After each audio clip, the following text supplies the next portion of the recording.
Hey guys, welcome back to another video. इस video में हम बात करेंगे एसएससी जेई को लेके। तो भाई काफ़ी बच्चों के डाउट आ रहे थे कमेंट्स में, उन्होंने मेरे को बताया था कि भैया एसएससी जेई का रिजल्ट कब तक आएगा बता दो। और अभी उनकी प्रिपरेशन में थोड़ी सी दिक्कत आ रही है, क्या सोर्सेस फॉलो करें, किसके टेस्ट देने चाहिए, अभी भी उनको कन्फ्यूजन है। तो स्टार्ट करते हैं इस वीडियो को। तो देखो, सबसे पहला जो डाउट है, कॉमन डाउट, उसके बारे में बात कर लेते हैं। काफ़ी ज़्यादा कमेंट्स, मतलब भले मैंने वीडियो बना रखी है एसएससी जेई 2026 के लिए या फिर सीबीटी 2 में कैसे किसके टेस्ट देने चाहिए, किस सोर्सेस को फॉलो करने चाहिए, लेकिन आपके डाउट्स यही आ रहे हैं कि भैया रिजल्ट कब आएगा। तो मार्केट में भाई अफवाहें हैं कि रिजल्ट आने वाला है। तो आप मान के चलो कि इस वीक के अंदर या फिर 1 से 2 दिन के अंदर भी आपको एसएससी जेई का रिजल्ट देखने को मिल जाएगा। लेकिन जो मेन चिंता वाली बात ये नहीं है कि रिजल्ट आपका आने वाला है, ठीक है। मेन चिंता वाली बात ये है कि आपको अब ज़्यादा टाइम नहीं मिलेगा सीबीटी 2 के एग्जाम के लिए, ठीक है। तो काफ़ी बच्चे अगर सोच के चल रहे होंगे कि उनको अभी 1.5 महीने और मिल जाएंगे, तो आप मान के चलो कि भाई ऐसा बिल्कुल नहीं होने। आप सभी को पता होगा आरबीआई 2025 के सीबीटी 1 का पेपर 19 तारीख से स्टार्ट है। तो जो भी इस पेपर को दे रहे हैं उन सभी को ऑल द बेस्ट। और आप सभी को पता होगा एसएससी जेई सीबीटी 1 का रिजल्ट कभी भी आ सकता है और सीबीटी 2 का पेपर 1 महीने बाद हो जाएगा। और इसके साथ DRDO, BTSC JE, UPPSC, polytechnic lecturer सभी के नोटिफिकेशन भी आ चुके हैं। अगर आप एजी एस्पिरेंट हो तो अब वेट करने का ऑप्शन ही नहीं है। पीडब्ल्यू के एजी बैचेस को ज्वाइन करें पीडब्ल्यू ऐप पर अभी, और आप सभी को बैचेस मिलेंगे डिस्काउंटेड प्राइस पे। Ashoka 2026 batch D for all AJ exam, वो आपको मिलेगा 3599 का। कर्तव्य 3.0 बैच, जिसमें आपको 2 साल की वैलिडिटी देखने को मिलेगी, वो आपको मिलेगा 4499 का। RRB JE 2025 CBT 2 crash course, वो आपको मिलेगा 1499 का। एसएससी जेई 2026 फाउंडेशन बैच सी, वो आपको मिलेगा 2699 का। बीटीएससी जेई 2025 स्वतंत्र बैच सिविल, वो आपको मिलेगा 1999 का। यूपीपीएससी पॉलिटेक्निक लेक्चरर बैच, वो आपको मिलेगा 3499 का। और अगर आपको इतने डिस्काउंट के बाद भी अगर और डिस्काउंट चाहिए तो नीचे जो कूपन कोड लिखा है RIS200 यूज़ करोगे तो आपको और भी डिस्काउंट देखने को मिलेगा।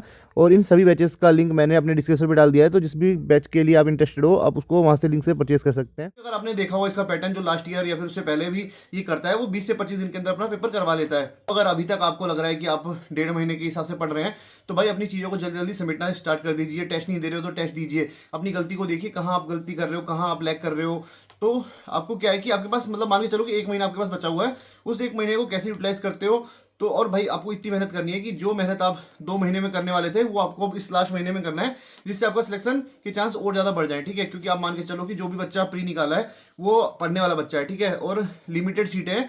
तो आपको उतनी मेहनत करनी है कि भाई आपको उससे आगे निकलना है, ठीक है। तो आपको ये अपने दिमाग में रखना है कि भाई मेरे पास बस 1 महीना है, और ये लास्ट 1 महीना मैं अच्छे से, मतलब अगर यूटिलाइज करता हूँ तो मेरा सिलेक्शन हो जाएगा भाई। और मतलब अब ये सोच के करो कि अगर बाई चांस अगर 19-20 हो जाता है तो मेरे को 1 साल मेरा दोबारा खराब करना पड़ेगा। उससे अच्छा है कि मैं जो 1 महीना लास्ट का बचा है उसको यूटिलाइज करता हूँ। क्योंकि मान लो सिलेक्शन तो आप अगले साल भी ले लोगे, लेकिन जो आपने 1 साल की मेहनत करी और जो डिप्रेशन झेला या फिर लोगों के ताने सुने, भाई वो आपको नहीं झेलना पड़ेगा। इसलिए जो लास्ट का 1 महीना है उसको अच्छे से यूटिलाइज करो, ठीक है।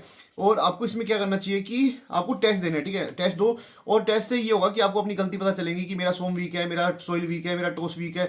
जो भी आपको पता चल जाएगा कि मेरी यहाँ गलती हो रही है, ये चीज़ मैं कॉन्सेप्ट भूल रहा हूँ, या फिर कोई भी गलती आप जो कर रहे हो वो आपको मेन पेपर में नहीं करनी है। और दूसरी चीज़ की काफ़ी बच्चों का डाउट आ रहा है कि भैया नंबर कम आ रहे हैं। तो भाई देखो, जो टेस्ट होते हैं ना आपके, वो उसी हिसाब से डिज़ाइन होते हैं कि आपके नंबर कटें, आपके मार्क्स कम आए। उससे ये नहीं कि भाई वो आपको डिमोटिवेट करना चाहता है। तो पेपर आपको प्रिपेयर कर रहा है कि भाई मेन जो एग्जाम दोगे आप एसएससी का, उसमें आप बिल्कुल प्रिपेयर रहो, ठीक है भाई। यहाँ मार्क्स लाके किसको दिखाओगे, यहाँ पे यहाँ के मार्क्स कोई मैटर नहीं करता भाई। अगर कोई टॉपर है, आपका दोस्त है जिसके मार्क्स यहाँ पे 250 240 आ रहे हैं और आपके 180 आ रहे हैं, भाई मेन पेपर वाले दिन किसका पेपर अच्छा जाता है उस पर डिपेंड करता है कि भाई मेन उस पर डिपेंड करेगा कि मेन पेपर किसका कैसा हुआ, ठीक है। तो भाई आप उस चीज़ पे बिल्कुल ध्यान मत दो कि यहाँ पे मेरे मार्क्स कम आ रहे हैं, ज़्यादा आ रहे हैं। भाई जो गलती हो रही है उसको एनालाइज करो, क्या दिक्कत है उस पर काम करो, और भाई अपने मार्क्स को बूस्ट करो, ठीक है। मेन यही एक कॉन्सेप्ट होता है जो कि एक बच्चे को सिलेक्शन दिला देता है। काफ़ी बच्चे होते हैं टेस्ट देते हैं लेकिन भाई उसको एनालाइज नहीं करते, अपनी गलती नहीं देखते। मान लो मैंने टेस्ट दिया 180 नंबर है, अरे ठीक है। अगले टेस्ट में फिर दोबारा टेस्ट दिया 170 है, अरे कोई बात नहीं,